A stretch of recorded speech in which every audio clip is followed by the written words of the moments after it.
बिस्मिल्लाहिर्रहमानिर्रहीम। अस्सलाम वालेकुम। चलिए बात करते हैं आज हम अपनी न्यू जनरेशन के बारे में, जो इस वक्त गू मसाइल का शिकार है। किस तरह अगर आप इनको दो हिस्सों में तकसीम कर दें तो हम इनके मसाइल को ज़्यादा आसानी से समझ लेंगे। सबसे पहले तो वो बच्चे आते हैं जो हराम की कमाई पे पल के हराम के तरीक़ों से मुख्तलिफ़ किस्म की ज़िंदगी गुजार रहे होते हैं। ये ख़ुद को फ़िरऔन का जानशीन समझते हैं।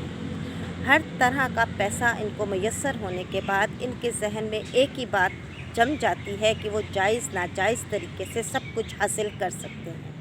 सब कुछ हासिल करने का नतीजा ये होता है कि वो न सिर्फ अपनी ज़िंदगी तो बर्बाद होती ही है उनकी, लेकिन वो दूसरे बहुत से लोगों की ज़िंदगी भी बर्बाद करना शुरू कर देते हैं।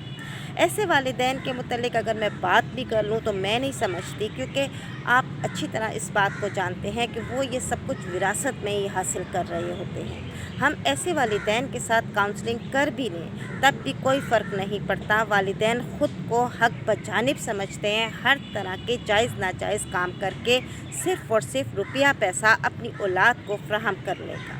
और जहाँ तक रह जाता है वक्त तो ख़ुद उनके पास अपने लिए भी नहीं होता। फिर कैसे मुमकिन है कि वो अपने बच्चों को वक्त देंगे। बहरहाल इस तरह के बच्चों का ब्रॉटअप होना और हमारी सोसाइटी में बुरी तरह फैल कर ऐसे बच्चों को हदफ बना लेना जो कि ख़ुद किसी न किसी तरह एहसास कमतरी का शिकार हो जाते हैं, ऐसे बच्चों के लविश लाइफ स्टाइल को देखकर नतीजा ये होता है कि बहुत सी बच्चियां सिर्फ एक बेहतरीन किस्म का मोबाइल हासिल करने के चक्कर में इनके दाम में फंस जाती हैं। बहुत से लड़के नशे का शिकार हो जाते हैं, तालीम से दूर हो जाते हैं और बहुत से गुनाह मसाइल का शिकार हो जाते हैं। बहरहाल इसमें एक तवील बहस है कि जब ऐसे योयो किस्म के बच्चों के साथ भी एक प्रोफार्मा के ज़रिए उनकी इंफॉर्मेशन कलेक्ट की गई और उनसे कुछ सवालात के जवाबात हासिल किए गए तो मालूम हुआ कि वो न सिर्फ ये कि बुरी तरह एहसास बर्तरी का शिकार है, बल्कि बहुत से ज़हनी मसाइल का भी शिकार है। उनमें सबसे बड़ा मसला तो ये है कि वो अपने वालिदैन की मुकम्मल तवज्जो चाहते थे और बचपन से चाहते थे, जो तवज्जो उनको हासिल ना हुई। शुरू से उनको बेहतरीन से अच्छे स्कूल्स में डालने के बावजूद एक नन प्रोवाइड कर दी जाती थी जो उनके तमाम अच्छे बुरे कामों की ज़िम्मेदार करार दे दी जाती थी। होता ये था कि वो जब भी ऐसी नन के पास सपुर्द कर दिए जाते थे, जब वो किसी किस्म की गलती का शिकार होते थे तो वो तमाम तर इल्ज़ामात उस नन को दे दिया जाता था और कह दिया जाता था कि चूँकि ये नर्स अच्छी नहीं है, इस खातून ने उसका या ऐसी आया अच्छी नहीं है, जिसकी वजह से इस बच्चे को ये तकलीफ़ हुई। अब दूसरी तरफ देखा जाए तो ऐसे लविश लाइफ स्टाइल के शिकार बच्चों को ख़ुद बचपन में किसी न किसी ज़्यादती का शिकार होना पड़ता है, और ये ज़्यादती जो है न सिर्फ नफ्सियाती लिहाज से हो सकती है बल्कि जिस्मानी लिहाज से भी होती है। जिस्मानी लिहाज से भी मुख्तलिफ़ किस्म की ज़्यादती का शिकार होने के बाद वो इस बात को बहुत मामूली समझने लगते हैं और बड़ा होने के बाद वो इसका बदला दूसरे बच्चों से लेना शुरू कर देते हैं।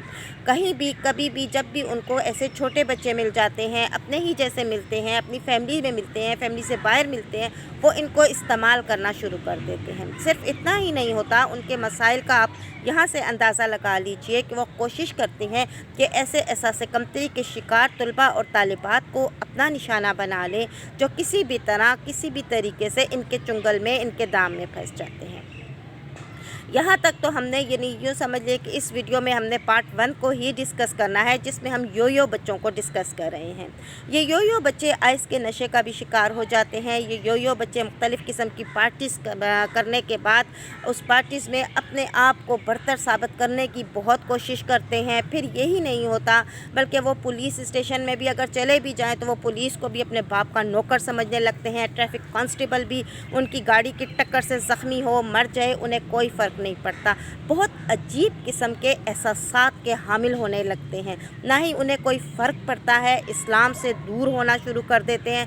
खैर बहरहाल सबसे बड़ी वजह मैं इसमें यही कहूँगी कि हराम की कमाई है। जब आप हराम की कमाई पे अपनी औलाद को लुक आफ्टर करेंगे, आप क्या एक्सपेक्ट करते हैं कि क्या वो दीन इस्लाम की तरफ राग़िब हो जाएंगे? क्या वो नेकी के रास्ते को अपनाएंगे? क्या वो आपके पैसे का बेहतरीन रिटर्न आपको देंगे? वो गलत पैसे का गलत ही रिटर्न देंगे। नेक्स्ट वीडियो में इंशाल्लाह डिस्कस करेंगे ان والدین کے بچوں کو جو اپنے بچوں کو رزق حلال پہ پال پوس کر بہترین تعلیمی اداروں میں بھیجتے ہیں، مگر گوناگوں مسائل کا شکار ہو کر ان کے بچے بھی مختلف قسم کے ایشوز ان کے سامنے لے کر واپس آ جاتے ہیں۔ Thank you.